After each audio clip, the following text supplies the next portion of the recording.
Hello and welcome. You're viewing the Citizens Journalist podcast, Mesa County Compass, that brings you the news that you can use from a different point of view. I'm Ruth. I'm Lisa. And together we are Mesa County Compass. Our goal is to create an informed, current, active citizenry armed with the facts. We will be covering what's new to you, what it means to you, what you can do about it, and provide you access to the decision makers when we can.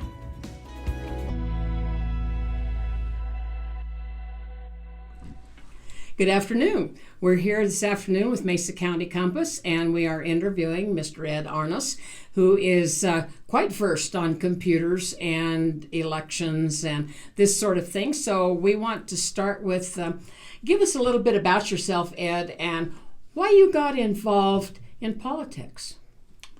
Okay. I have a career. I'm old. Okay. And I've had a career in dealing with computers, and I have not spent a lot of time in local politics, and had not, anyhow, until a couple of years ago. And when we had all this to do, where the Secretary of State decertified, she said, you can't use that computer system anymore, because an unauthorized person has been in the same room with the computer. And now we have no idea of how you can certify it and say that it's ready to process an election. It has to be thrown out. And I thought, that's the craziest thing I've ever heard of in my life.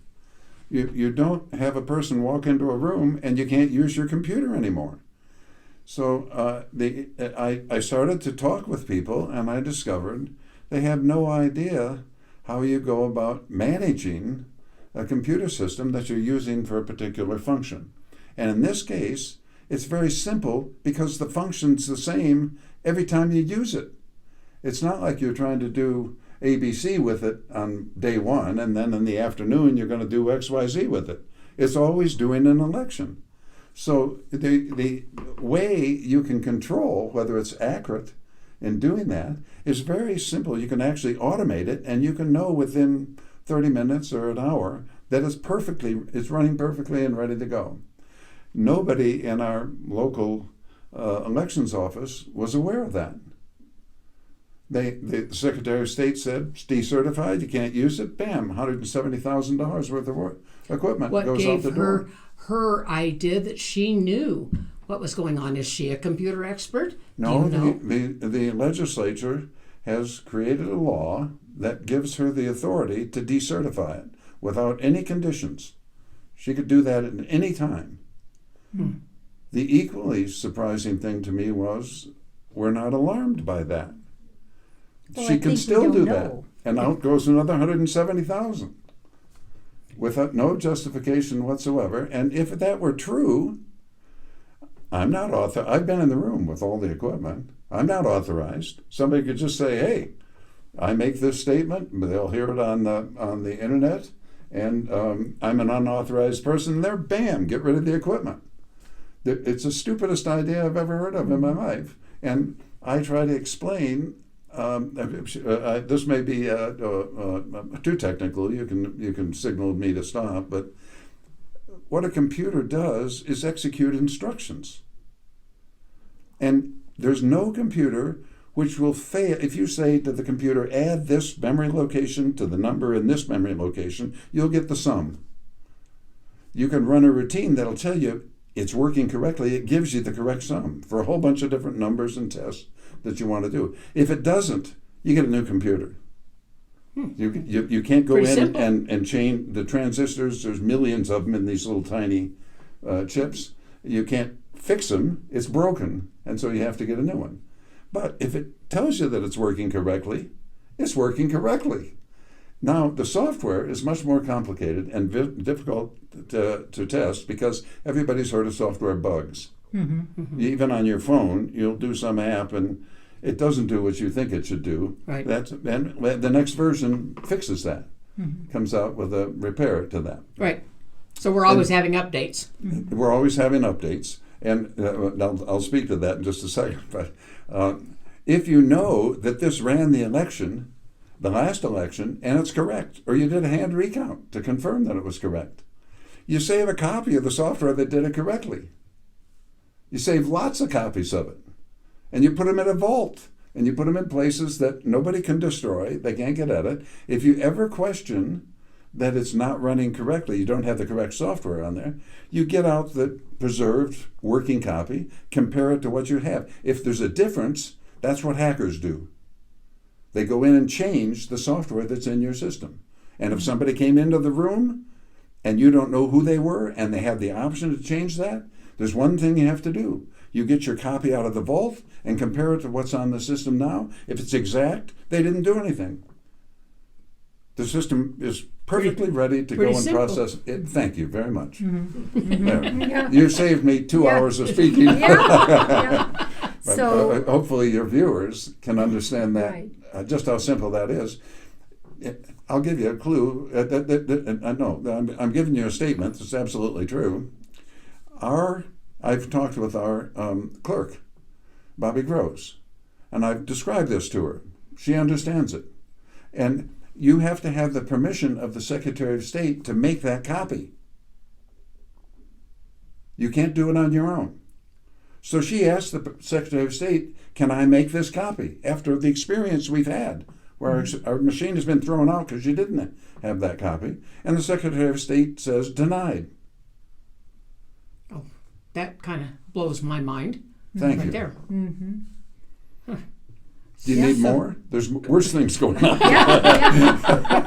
but so what I'm understanding your first statement is that Janet Griswold, for no reason other than someone walked in, an unauthorized person walked in, didn't tamper with anything of the computers, They actually didn't touch did. them. Here, this adds to the story. Okay.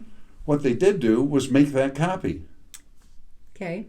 Now, if you want a bad guy, there is no vendor which should be selling a system which is going to be used to process an election that doesn't also provide with that system the ability to take those copies of the software.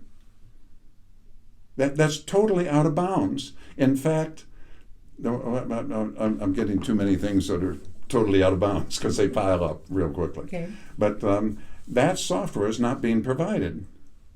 Oh. We never should have accepted a system from any vendor that doesn't provide the ability to make a copy of all the software that's on the system. And we preserve it, and the clerk has all the there's no special technology to do it. It's the same. It's backing up a file? Is that what it's like? It's backing up all the files that are on the system. Mm-hmm. I use the example sometimes, most people have a cell phone. Mm-hmm. They have valuable information on there. Their emails, the messages they've gotten from somebody, their photographs, all of those things. Plus, they configure it the way they like it. If they want to be able to zoom in on the pictures, they configure, I want to be able to zoom, or if I turn it this way, I want the picture to change to that other orientation.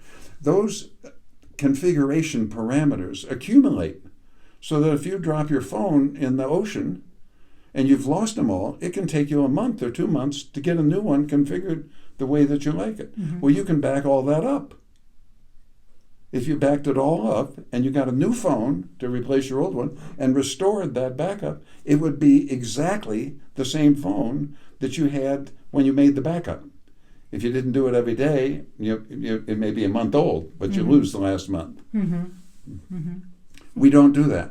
Most people don't do that. And the Right. phones have an unusual property. I won't bore you with the details that the phone companies don't want you to make an extension phone, to have two phones just by copying the first one. Mm-hmm. So your SIM card, the information that identifies that phone uniquely, they don't want you to make a backup, so it isn't commonly available. Mm.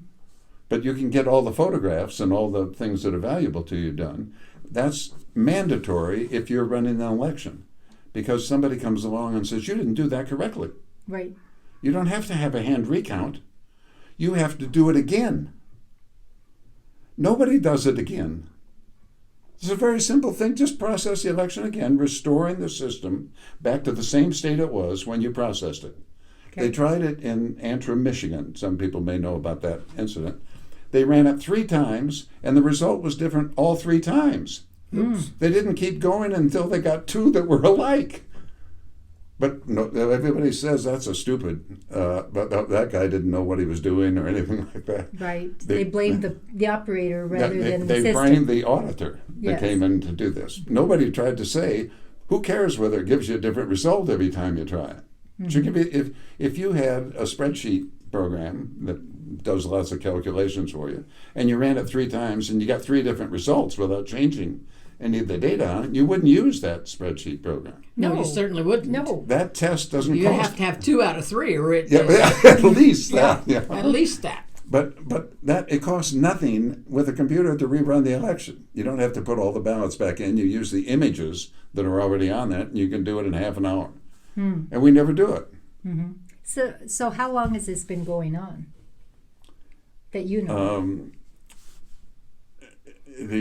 The best answer I can give to that is there are people all over the country with a computer background that I have, some much greater, and particularly in specialty areas, and some much less, that are looking at how elections are being run, and they're aghast.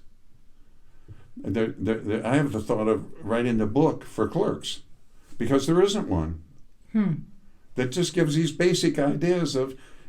The Secretary of State will say, we're going to have a trusted build.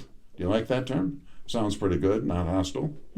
It's going to come in, and the first thing it's going to do is wipe out all the software that you had on your system, which is the evidence that will tell you if you had fraud. We're going to remove that. So you have no idea of how to reconstruct the last election. And we're going to install a new one. The only thing we don't do is tell you, here are the bugs that we're fixing, and here are the new features.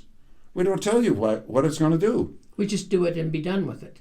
Yes, if you want that's what a hacker, that's the ideal format for a hacker. Everybody stands aside, we only allow 5 people in the room, and they go in and change all the software. And nobody has a copy of it. And at the end of that election, they're going to come in and wipe that out and give you a new version.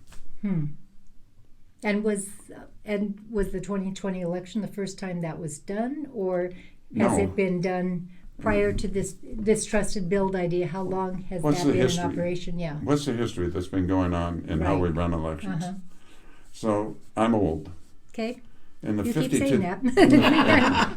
in the 52 election, not everybody remembers that, but I do. They used a UNIVAC computer for the first time. Boy, do I remember. Multi-million-dollar computer. They used it. They were trying to show the idea that a computer can process an election, and you don't have to have people going around counting ballots. Because they And might everybody make a thought mistake. that was high tech. The only thing nobody knew was, how do you know that the computer software, remember, the machine does exactly what it's told to do. Right. I learned computers when I was in college, and my first conclusion after I began to understand what they were doing is it's the perfect slave. It does exactly what you tell it to do. The problem is, sometimes you think you're telling it to do this, and you're not. You're telling it to do that. That's what we call software bugs. Okay. The programmer made a mistake. But when you tell it what it is that you want to do, and you have the correct instructions for it, it does exactly that, over and over and over again. Just like in there. AI, any AI program. Oh, no. Oh no. Careful. Oh. Okay.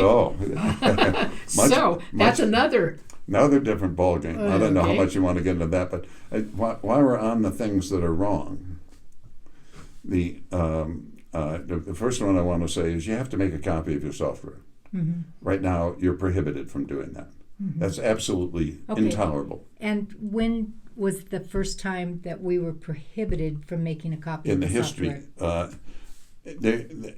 I don't know the answer to that question, but I've never seen anybody even approaching the problem. What I do see in the UNIVAC system, there was never any presentation of how they determined that the computer program was running correctly. But they established, it was done on black and white television, they established the idea that a computer could be trusted to do the count. Because a computer could do no wrong. You better manage that computer, or it's the perfect format for fraud.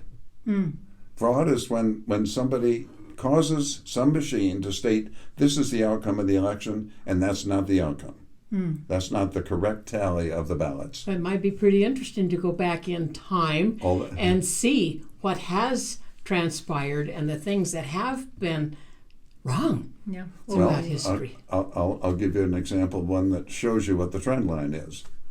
There used to be a machine that they called, this is the automated ballot. They were big things like this. You went into a booth and pulled the cloth around you like that, and you flipped levers for all the election, yes or no, for all the issues that were going to be decided in that election. And then you pulled this handle, went ka-thunk, and it told the computer that's tallying all these things, here's what that person voted. It reset all the levers back to the neutral position, and you walked out. Well, that went well. How do you know it went well? Where's the information? It went whoop into some place, Right. and you didn't see it in of it. You didn't. No, you didn't see the results of what you had. Well, put when they in. saw that, that was horrible. How did that happen? Well, how did that not happen? Nobody's looking. That's exactly what the person who wants to control the outcome of the election wants to have, is a machine that you have no idea what it's going to do with that data. You don't have any control over it. So when they saw that, oh my gosh, we don't have any control over that, we went to things like the punch cards. Right. You push down on this thing and it puts a hole in a card, and you could hold up that card and say, well, I don't know what those holes mean, but those holes are what I did. They were made in the card where I was supposed to be. Yeah, that's what I thought. And we had people looking around at these things with little pieces of the cardboard hanging off like that. But you don't know what the machine's doing with those. You got a bunch of these cards that have holes in them. And when the machine's and it runs them all through that and says, here's how many votes this guy got, you just sort of accept that. What people now, that if you look at every step, and I'll take recent steps that have happened here. It's too much trouble to have to go to the precinct polling place. Wouldn't it be great if somebody just mailed me a ballot? It would certainly be convenient. And I never heard anybody say, I wish they would mail me a ballot. I've never heard that in my life. No. And I haven't spent my whole life researching election things. I never heard that. Somebody just said, we're going to go to vote by mail because it's convenient. They told us that. I saw the justification that was done here in Colorado in 2013. It's one paragraph. It's more convenient, and you know what's going to happen? More people are going to vote. Exactly, that's what he said. I remember that. That statement was mantra. incorrect. Yeah. More ballots are going to be cast. That's the correct statement. Right. That's exactly right. Whether they're coming from more people, that is not well known. Right. Because if you don't care about the voting, you don't care how easy it is. Somebody else is sufficient to decide, I'm not so unhappy with the candidates we have or the commissioners or whatever the issues are that are being decided. It's not making me unhappy. We're doing fine. I'm playing baseball, or I'm fishing, or I'm going hunting, or I'm hiking, or doing something, and I'm not being affected by what the government is doing to me. So it went. And then somebody came along and said, well, it'd be a lot smarter if we had every county processing the elections on the same equipment, because we wouldn't have to worry about when this county's stuff it gets old or it's broken right during the election. We could use another counties, because they're all set up to process the stuff the same way. We have backup in every county. So why should we have anything but the same equipment in everybody? Oh no, don't do that, because that vendor might be corrupt. Let's have at least two. We have 64 counties. I think there's 62 that have machines. If you're real small, you don't have to have a machine.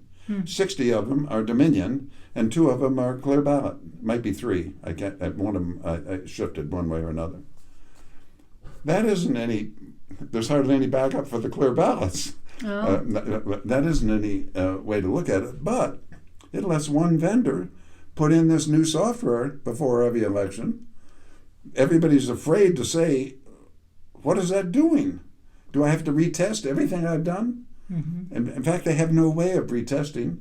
There's a simple way. Save the data that you scanned in from every past election in every county, and then reprocess it. If you can reprocess 1,000 elections, and all the comparisons are identical, your software is in pretty good shape. There aren't ways to circumvent that kind of test. But and it wouldn't take that long to do that. It would take a day. And the thing's That's- idle for 6 months of the year. That's what we need to hear. It doesn't take weeks and weeks and weeks and weeks and weeks like they're telling us. A hand recount is useless because you can corrupt the people. And if you think that I'm being silly, Richard Daley knew that as the mayor of Chicago and advertised it doesn't make any difference who votes. Makes a difference who counts the votes. I remember that one. Thank you. That's been a long time ago, but yes, I remember. Well, long time ago to me. My mind is a little. Yeah, well, we won't go there. Yeah. Anyhow, those are some of the things that are wrong. I'll make one addition, and then you can ask me whatever you want. Our district attorney, I confront, and I say, there's a couple things wrong going on. The Secretary of State comes in and destroys all the election records, the information that is sitting on the EMS computer, the election management system computer. They come in this trusted build, and the first thing they do is wipe all that out. They don't have a copy. It would take them about 20 minutes to make the copy. That would preserve the election record. If somebody contested that election, you could restore the computer to the state it was in when it processed the election, and you could reprocess it. And this isn't a myth. We've had 3 forensic audits for Mesa County. One of them says, when you ran the election, it created 2 databases, processed a bunch of the ballots, created this database, which is right there on the image that Tina Peters took, so we know it was there. And then here's a second database that doesn't include some of these. It's not just a copy of that. And some of them that are in here aren't in here. And they said, you had this discrepancy. You can't use that system. And they said, here's how we know that that's being copied. Well, there's an easy way to affirm or refute that. Put the system back in the state it was when you did it, and it'll create those 2 databases. If it does, that assertion is valid. You've just proven it. Every time you run the data through that state, the system in that state, it produces the 2 databases. Or it doesn't. That refutes it. But there's nobody who can make an argument that refutes that running it a second time with a copy of the software that you had when you did it originally, that you'll get a different outcome. We had the DA give this elaborate presentation to the county commissioners to show that this third audit has no substance. He used cameras. Oh, you see how this person's walking around here? This is when it happened. They got concerned. You can see the look of concern. They stop and they're gathering around one of the computers. That isn't the way you figure out what a computer is doing. It's doing millions of instructions a second. You look at the software that it has and ask it to do it again. And then you would know that the databases are there or they're not there. But instead we use all these shenanigans without that, because if they did do that, they're the same people that were prosecuting Tina for making that copy. So they're caught in a bind where they can't say that what she was doing isn't necessary. It's exactly what they need in order to refute this assertion that comes along. So I have no confidence that he justifies to me, that copy of all the information is not an election record. Here's the law for what an election record is. An election record, it's one sentence. The definition in the Colorado Revised Statutes, election record, includes, and it lists about 10 things. They've been modified to add 3 more. He says if it's not in there, it's not an election record. And I said, wait, the word is includes. That word doesn't exclude anything.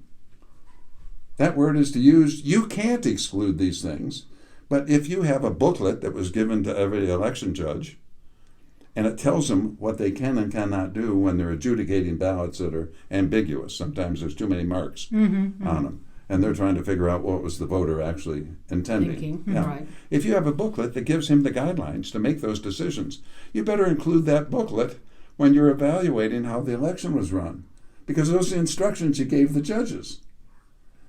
but you don't have to include the instructions you gave the computer that's going to process every ballot? And he says, no. He says, Ed, you don't understand. The word includes means something different in the law than it means in the English language. And I thought, if we're writing laws that use language that has a different meaning than the same words have when we use them in the dictionary, nobody's going to understand those laws. They're completely arbitrary. You can assign any meaning you want to them. Anyhow, I thought that was... I haven't wasted a lot of time confronting the district attorney since that comment. There now.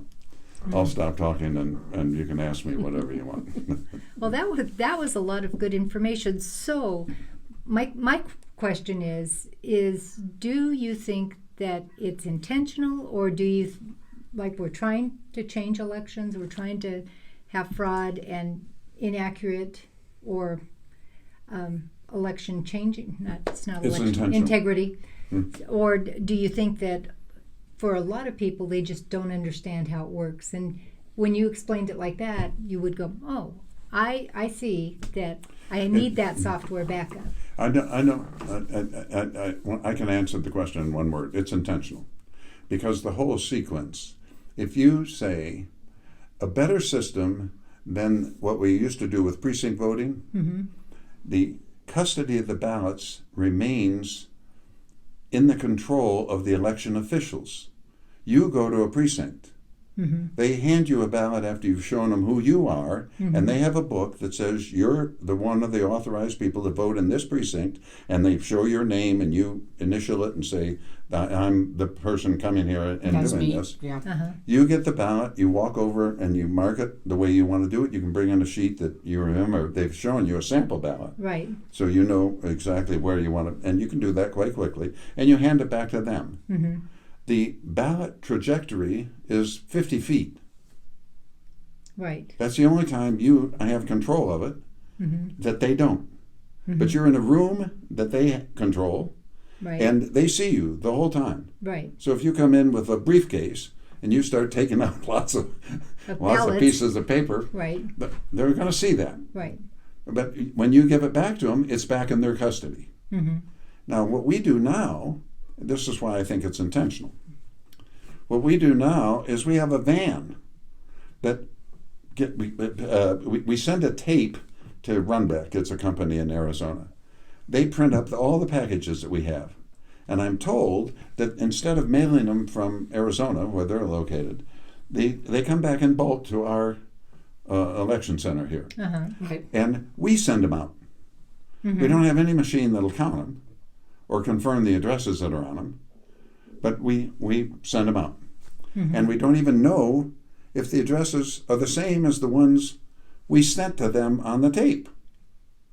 We send, and we don't even know that tape, that information comes from Denver. We don't even know if that's the result of the additions and the subtractions and the changes that our clerk put in Denver. Denver maintains that data. So I'm going to ask you, Ed, at this point, what can we do to change this? Exactly. Changes the Secretary of State, for starters, because the Secretary of State does not respond to presentations that show you can't sustain this, you can't justify why we're doing the procedures we are doing. So I think you have to change that person. I don't know how to do that. There may be people that know how to actually make that practical, but she gets reelected after doing all these things. Recall or anything like that you don't think was working would work? Here, and I'll give you a philosophical underpinning for how to deal with this question. Do we want elections decided by the voters? Yes. Yes. Well, I'm going to play devil's advocate for a second. In Pennsylvania, we had a councilman local to a city. He was an excellent candidate, and he did all the rules to apply and get qualified, and they put him on the ballot. They sent out their ballots. They vote by mail, and he died at the 1st of October. He won the seat A month later, a majority of the voters voted for a dead candidate. Now, I claimed he got 100% of the dead vote. Well, thank you. That's true. Not everybody laughs at what I say, but that gives you a measure of the disconnect between voters and reality. Uh-huh. We want each person has an opportunity to vote, but vote only once. Right. Yeah. That's Right. one vote. One Yeah. vote. And we want everybody to have the same opportunity to vote. I'm Right. 100% in favor of that. Mm-hmm. What I'm not in favor of is putting a person on the registered voter list that doesn't want to be on there. And we do that by the tens of thousands. Now that just left me in the lurch there. How do we Yeah. do that? Explain. Yeah, right. A voter registration drive. Mm-hmm. Okay. What is that? That's person A trying to go out and identify somebody who's not registered to vote. Right. It's not hard to register to vote if you want to. Right. Very You can easy. do it online. If A, thank you. If I can do when it, you were anybody asking can me do the it. Yes. things that lead to Right. voter fraud, That, the machine that you flip the levers and then go like this and there's no record. mm-hmm. Well, another one is you can go online and change where you want your ballot sent. Uh-huh. Mm-hmm. It's to be convenient because you might not be home when they're sending them out. Right. We have people on there from Albania in Mesa County. The place they want the ballot sent is Albania. Oh my. I have the voter registration list. There's unusual properties that it has. Now, and I don't want to be all bad because when I say if you look at the major changes in what it is that we've done, every one of them reduces election integrity. Okay. Election fraud, very competent people have tried to prove election fraud. Ken Block is one of them that Trump hired at the end of the 2020 election. He's very competent. He couldn't do it in a number that would change the outcome of the election. Mm-hmm. And I contacted him and talked with him, and I said, why is it so difficult? And he says, because we can't get the records. To prove election fraud, it means you can go into court and prove that an action caused the outcome of the election to be different than it would have been if you'd processed the ballots correctly. But you have to have a lot of data to do that. They can't get it. Now, what he did say, the things that I was asserting to him, was election integrity. That's what prevents fraud. That's analogous to an auditor that comes in and says, you have to change your procedures, otherwise we can't catch embezzlement. Okay. When you use these procedures, 2 signatures on a check, budget authorizations, a bunch of techniques, we can catch embezzlement. Right. So if you say, we have no evidence of embezzlement, that doesn't mean diddly-poo. Mm-hmm. You have to have a set of procedures that say, this is why we don't have embezzlement. You can't get by all these procedures. Right. Election integrity is those procedures. Every change we make in conducting elections reduces it. And it's easy to strengthen it, and we don't do it. So when you give ask us me, our- is this yep. intended? Right. I'm not a genius. I'm not dumb, No. but I'm not a genius. Mm-hmm. And in a minute, with the mindset of, is this going to increase election integrity, I can give you a yes or no answer. Mm-hmm. I don't have to look at the procedures that we've changed, Right. and they all lead to less integrity. So the claim that we have no fraud, or show me the evidence of the fraud, has no substance. Show me the evidence that you can't commit fraud, because here's how we'll catch it. Okay. That makes sense. Yep. It does. Fair enough. Certainly I've does. offered to the commissioners that I will create 100 ballots. They have to agree to pay me $10,000 after I produce 100 ballots that went through the system and nobody saw that they were fraudulent. And I created all 100. And they said, we don't want to do that. And you don't have to pay me until I show you. Yeah. Wait, they also had to exempt me from being thrown in jail. There you for go. doing That would be Right. that would be a major thing right there. Yeah, Right. exactly. Right. Exactly. Very interesting. So what are your policies that we could do? There are two questions, and I'll do them one at a time this time. What are the checkpoints that you think we need to do to restore election integrity? There may be better ways to achieve this, but I would start with the voter registration list. There's statistical problems that it has. I'm a statistician. That was my major. And there's statistical problems that it has that are significant. They should not ever, random events don't ever do what our voter registration list. So a good way to redo is to just say, okay, we're going to require everybody to come in and re-register. And you have to set up the place to do it. But the person has to come in. Mm-hmm. You can now be registered to vote for 20 or 30, 40 years, and nobody's ever seen you. Right? Mm-hmm. Mm-hmm. No election official has ever seen you. Right. So we changed that.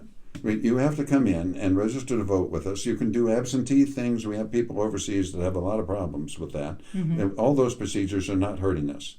What is hurting us is voter registration drives that are done by a third party. Mm-hmm. Because most of the people that aren't registered on their own, of their own volition, aren't going to vote. So a third party is getting their name, their address, the last four of their social security number, and the signature. Mm. Everything that you would need to cast a vote for that person when you're not that person. By the thousands, by the tens of thousands. You can't have that. You have to have an election official that we've interviewed and we've come to the conclusion they're not trying to commit fraud, and we have to have them disparate. In every county, they're different people. So if you bribe a few, you only get a few people in that county that are going to be corrupt. Okay. If we did those things, our voter registration would become a manageable list that you now control just the additions, subtractions, and changes. Okay. And our clerks are competent people that can do that kind of thing. The machine that keeps that list is in the clerk's office. It's not centralized for the state of Colorado. That centralization allows one person to control fraud in many different counties. You can't ever have that. The great strength we have, President Obama pointed this out, it's diversified. It's all over the place. We have tens of thousands of counties. Mm-hmm. And you can't get around to all of them in time in order to corrupt it. So the voter registration list is the first thing I would recommend. I've made some other recommendations. This isn't long, but that's okay. It's different. Most people haven't heard of it. It uses the technique. I used to do lottery systems.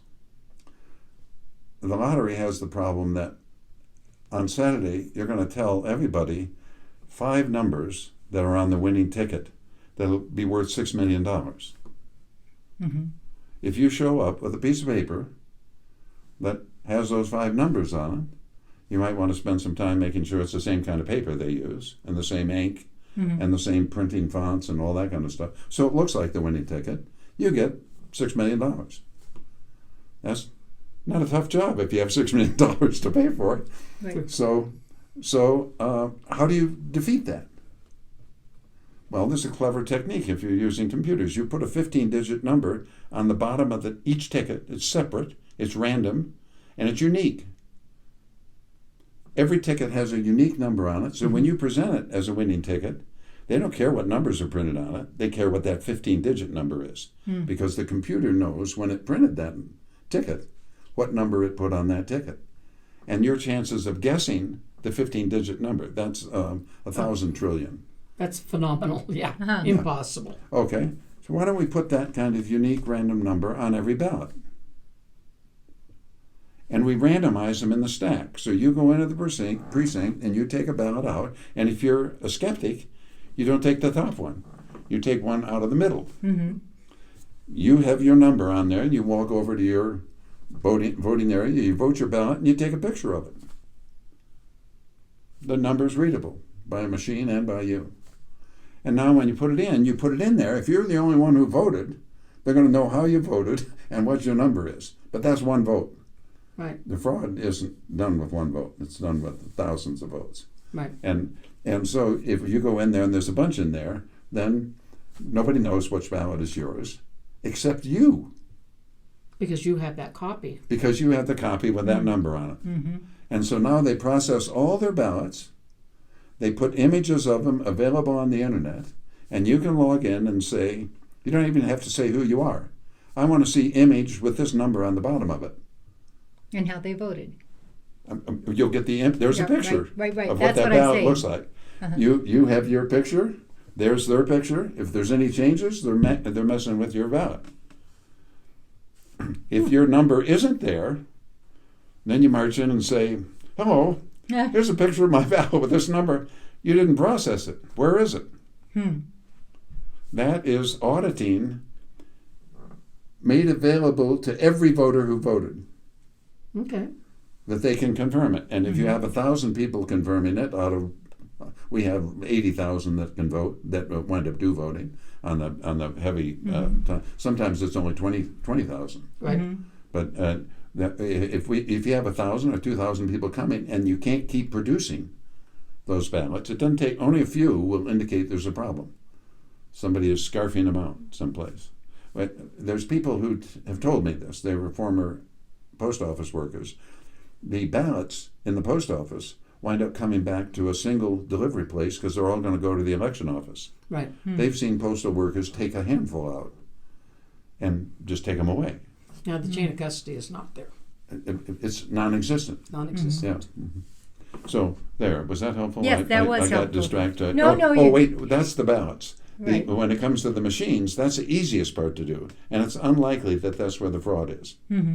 But if you keep copies of your software and you have the tests that confirm your hardware is running, it's ready to go. Every time it'll do the same thing. If you have a bug in the software that's messing some things up, you'll eventually find it. And somebody will do it over and over. Or the software is data that's stored on devices and it can decay. I didn't know that. Well, sometimes if you've ever had them say, when you go to say my computer program isn't running correctly, and they'll say reinstall it. Okay. Exactly. That means refresh what is on your computer from the stored copy that you have someplace, and it starts working. Okay. That's an example of the kind of decay I'm talking. There's another way it decays, and you say delete this file because I don't remember what it is. Right. It was one of the programs. So, Yeah. Oh, that was important. that's instantaneous 100% decay. Yeah. There. Yeah. You tolerate long responses. I thank you for doing that. No, But because I'll try we to don't be very know. short responses. Okay, anything that you see from your side that we can do legislatively to take maybe some of those ideas and implement it into law that would have to be followed by the Secretary of State? Is that Yes, a way to... I've proposed them. And competent people, Matt Soper is one of our reps, say, look, we are there's a supermajority for Democrats. The Democrats don't have a lot of enthusiasm for this issue. So you have to have the ability to change the laws. The ones that are easy to do, this is only recently came to light, and I read the Colorado Revised Statutes quite a bit. Our clerk is the supreme authority for how we conduct our election. There's one person who's responsible for the integrity of our elections, and that's our clerk. Now, she's obligated to follow the rules of the Secretary of State and of the legislature. But the law provides her an option called judicial review. I'm not an attorney, Right. but I've asked an attorney, what does that mean? It means she can go to court and contest that what the Secretary of State is telling her she has to do, and she's objecting. She can have that adjudicated by a court. And we have attorneys in Mesa County that she doesn't have to pay money out of her pocket or create a huge budget for something. We could be contesting some of these things, and they don't stand up to, they can't be, they're unassailable. They're so fundamental. I gave you the example of you're silly if you don't copy all the things that are important to you on your cell phone. Right. If somebody told you you can't make a copy of your cell phone, you would have a good argument to say to them, wrong again. Yeah. I frequently have it fall out of my pocket into the ocean or something, and so I am going to make a copy, and if you want to try to stop me, we're going to court. Particularly if somebody's because paying it's your court bill. your Right, own right, information. right. So why Right. would you stop somebody from Yes. that? So, yeah. The arguments are that unassailable, and there's a large number of them before we would get down to where we have to have all sorts of laws passed by the legislature.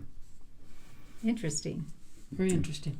Well, I don't have any further questions, or I don't know enough to ask a further question. There may be other questions we should be asking, but do you, Ruth? I don't have, but I would like to reserve the right to have you in again should more questions come up. Or to add into comments when you see this, anything that you think is additional information or specific information, because our goal is to create an informed, active citizenry armed with the truth. So if there is something they can be active with and who they need to contact in order to do that, and you could help in that, that would be great. That would be great. I can send you information. I don't want to just say it audio, because if there's any inaccuracy, it won't work. Mm-hmm. But if we do get together again, you raised one issue. That is, an AI, artificial intelligence, is a computer system. It is the greatest system management challenge that I have encountered in my head. It is a device which is more intelligent than a human, has the ability to give us things that we cannot attain by ourselves, but it can be exploited against us. Mm-hmm. And so the management challenge is significant and necessary.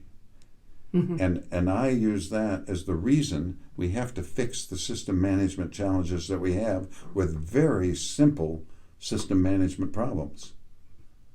The AI is, I wouldn't have any idea how to manage it. Where you can ensure that you're getting good value out of it. Yeah, and it's not leading you into that whole World War thing III. scares me. Well, entirely. It's scary, but it's also I'll give you one. This is the lead-in if we come back. Okay. ChatGPT. Anybody can get on the internet and try it, version 3.5. You may have done that. She does. Okay. Version 4, you have to pay something for. In the first month that it was available, 200 million people signed up. So if you want to know the potential for its use, that exceeds any other computer application ever placed, made available on the for computers. I think that's something we are going to have you back on at a later date. Yes. Thank you. Once we get everybody elected. You've been watching Mesa County Compass. This is the truth as we see it, the facts as we know them. You decide. Thank you, Ed. Thank you, Ed, very much. Thank you. I've enjoyed this very much.